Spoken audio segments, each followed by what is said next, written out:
नमस्कार। बारा जिला के सिमरौनगढ़ में रहल रेडियो बादल 89 मेगाहर्ट्ज तथा इंटरनेट ऑनलाइन के www.radiobadal.com ऐसे ही सरलाही जिला के गोड़े में रहल धड़कन एफएम 91.8 मेगाहर्ट्ज तथा इंटरनेट ऑनलाइन के www.धड़कनfm.com हमरो बादल साथ नेपाली बात एक साथ प्रसारण हो रहल। बादल खबर में स्वागत करता नहीं हम नूर आलम बादशाह।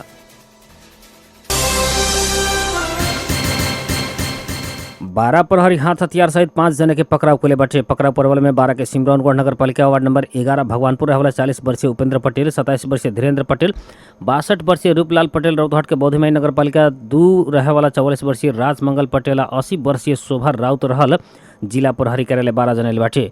आज सवेरे सिमरौनगढ़ 11 भगवानपुर रहे वाला उपेंद्र अपन घर के कोठरी में अवैध रूप में हथियार लुका छिपा के राखल सूचना के आधार में इलाका प्रहरी कार्यालय सिमरौनगढ़ 12 से खटल प्रहरी के विशेष टोली से घर के खान तलाशी कैले पर करिया रंग के पोलोथीन के झोरा भीतर उजर कपड़ा से लपेट के लुका छिपा के राखल अवस्था में हाथ हथियार बरामद कैले बाटे। प्रहरी रिवाल्वर 1 थान आ ओकर गोली 7 थान, नलकटुआ पिस्तौल 1 थान आ ओकर गोली 1 थान, KF-12 लिखल गोली जंगी राउंड 2 थान बरामद कैले बाटे। इस संबंध में था अनुसंधान हो रहल प्रहरी जनैले बाटे।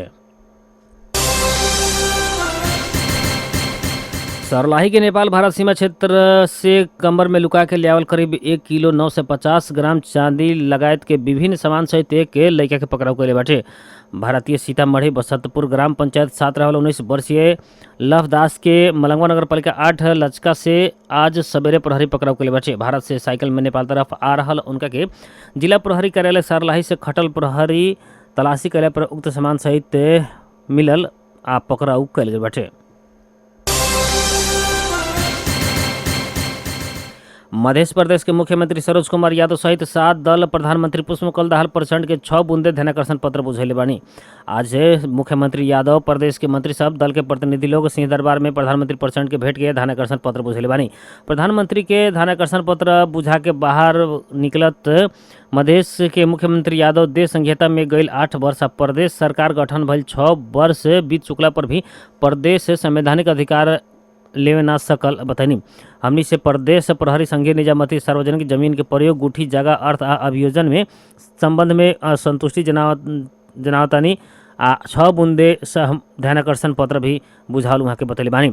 हमनी प्रधानमंत्री जी के 6 बूंदे ध्यानाकर्षण पत्र लेके आयल बानी काहे कि देश में संहिता भइल 8 वर्ष हो चुकल, प्रदेश सरकार गठन भइल भी 6 वर्ष हो चुकल। मुख्यमंत्री यादव कहनी प्रदेश सरकार से मिले वाला संवैधानिक अधिकार अभी तक मिलल नहीं। शांति सुरक्षा के व्यवस्था संविधान से प्रदेश सरकार के देला पर भी हमनी संगे प्रशासन न रहल अवस्था वहाँ के बतैनी।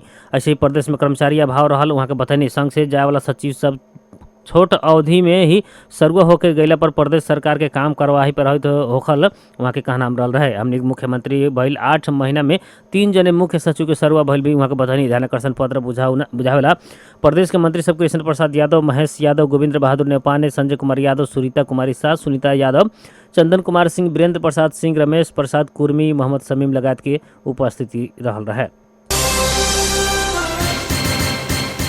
पारसा में सशस्त्र प्रहरी नियंत्रण में लिहल तस्करी के 1 ट्रैक्टर धान स्थानीय सब लूट के ले गई बाटे। परसा के छिपहर माई गांव पालिका स्थित भेड़ियारवा टिहुकी नाका में काल सवेरे सशस्त्र प्रहरी धान सहित के ट्रैक्टर नियंत्रण में लिहल अवस्था में स्थानीय सब के एक समूह लूट के ले गई बाटे। भारत के बसंतपुर नाका से जोड़ल परसा के भेड़ियारवा नाका होते काल सवेरे राजस्व नुका के भारत से लियावल आशंका में धान सहित के ट्रैक्टर सशस्त्र प्रहरी बॉर्डर आउट पोस्ट मिर्जापुर के सशस्त्र प्रहरी नियंत्रण में ले रहे। सशस्त्र प्रहरी धान सहित के ट्रैक्टर नियंत्रण में लेला के तुरंत बाद गांव के महिला पुरुष आ बाल बाल के सब ट्रैक्टर में लोड रहल धान के बोरा लूट के लगे प्रत्यक्षदर्शी लोग बतैले बाटे। एने परसा के सशस्त्र प्रहरी परीक्षक किसान कर्मचारी सशस्त्र प्रहरी धान सहित के ट्रैक्टर रोक के चेक जाँच करे के क्रम में स्थानीय के समूह सब ट्रैक्टर से धान के बोरा झाड़ के लेके गई जानकारी मिलल वहाँ के बतैले बानी।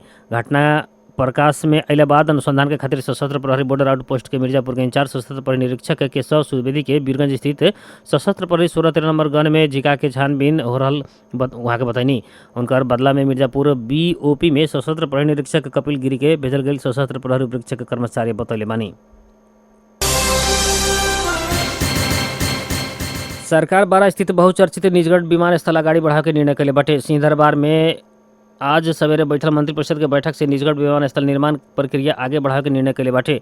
संस्कृति पर्यटन तथा नागरिक उड्डयन मंत्री सुदंत किराती निजगढ़ विमानस्थल निर्माण के खातिर प्रक्रिया आगाड़ी बढ़ावेला मंत्रिपरिषद से स्वीकृति दिहल बतैनी। मंत्रिपरिषद से निजगढ़ विमानस्थल आगाड़ी बढ़ावे के निर्णय कैले बाटे। वहाँ के 2079 में सर्वोच्च अदालत से निजगढ़ विमानस्थल के वातावरणीय अध्ययन प्रतिवेदन में प्रश्न उठावत विमानस्थल निर्माण के सभी प्रक्रिया खारिज कर दिले रहे। सर्वोच्च सरकार के निर्णय खारिज संगे विमानस्थल आवश्यक बान नइखे कह के विषय में विवाद भइल रहे। ओकरा बाद सरकार अध्ययन समिति बनैले रहे। अध्ययन समिति के विमानस्थल आवश्यक रहल निष्कर्ष सहित सरकार के प्रतिवेदन बुझा चुकल बाटे। नाबिल बैंक के एटीएम मशीन तोड़फोड़ कईल आरोप में एक जने भारतीय नागरिक पकड़ा पड़ल बाटे। जिला प्रहरी कार्यालय कास्की से भारत के बिहार घर भइल पोखरा महानगर पालिका 19 नया बाजार वाला 20 वर्षीय रवि ठाकुर पसी के यह मंगल के रात प्रहरी पकड़ाव कैले बाटे। पसी एटीएम मशीन के पैसा निकाले वाला जगह आ बक्स के बाहर लॉक में लोहा के रड घुसा के क्षति पहुंचावल कह के सूचना प्राप्त भइला साथ खटल प्रहरी एटीएम बूथ नजीके भाग रहल अवस्था में पकड़ के उनका साथ रहल पेचकस एक थान, रड एक थान आ कैंची एक थान बरामद भइल प्रहरी जानकारी दिले बाटे।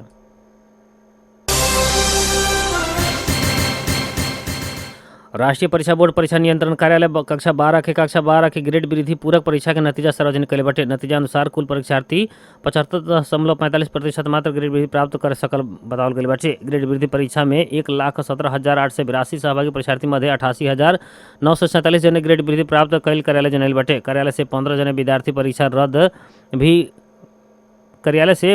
विद्यार्थी की परीक्षा भी रद्द भइल जनावल बाटे। ग्रेड वृद्धि परीक्षा में कमती में डी ग्रेड प्राप्त कईल परीक्षार्थी सब अगहन 7 बाद ट्रांसक्रिप्ट माइग्रेशन प्रोविजनल आ ग्रेड वृद्धि TMPG प्रमाण पत्र के खातिर रसीद काट सके के जनावल गईल बाटे। शैक्षिक प्रमाण पत्र प्राप्त करेला कक्षा 11 आ 12 में तोकल गईल न्यूनतम ग्रेड प्राप्त कईल ग्रेड शीट लेजर के प्रमाणित प्रतिलिपि अनिवार्य रूप में संलग्न होके के पड़ी। महोत्तरी से बीतल मंगर से बेपता भइल 5 जने लड़की आज कुछ बेर पहले धनुषा के ढलकेवर में मिलल बाटे।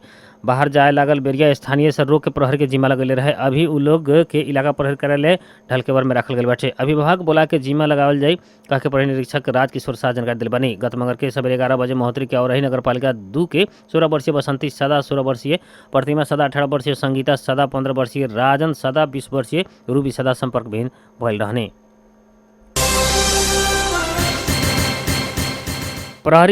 परसा प्रहरी हत्या आरोप में एक जने के पकड़ाव कैले बाटे। परसा के परसा घड़ी नगर पालिका 4 हरदासपुर टोल रहला 58 वर्षीय राजेंद्र राम के कुटपीट करके हत्या कैले अभियोग में उहे जगह के 50 वर्षीय आशा चौधरी के प्रहरी पकड़ाव कैले बाटे।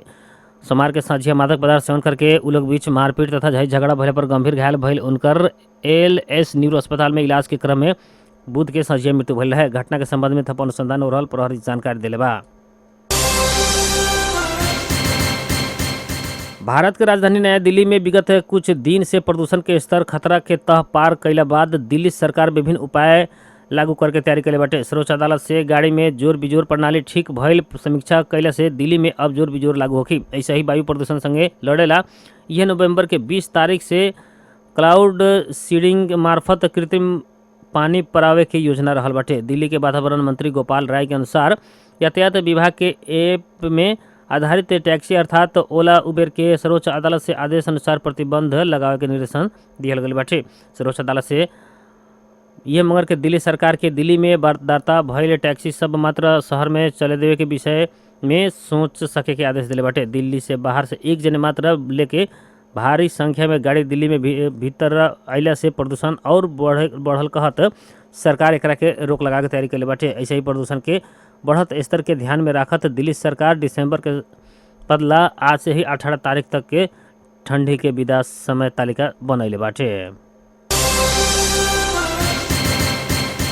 बादल खबर में मौसम संबंधी जानकारी रेडियो बादल 89 मेगाहर्ट्ज द्वारा मापन कैल गेल अनुसार सिमरौनगढ़ लगायत आसपास के क्षेत्र के भी के न्यूनतम तापक्रम 22 डिग्री सेल्सियस रहल बा। ऐसे आज सवेरे 22 दोपहर 29 डिग्री सेल्सियस रहल है। आज रात में 19 डिग्री सेल्सियस तापक्रम रहकर मान कैल गेल बाटे। ऐसे आज सवेरे 6:21 पर बेर उगल है तो संझिया 6:18 पर बेर डूबल बाटे।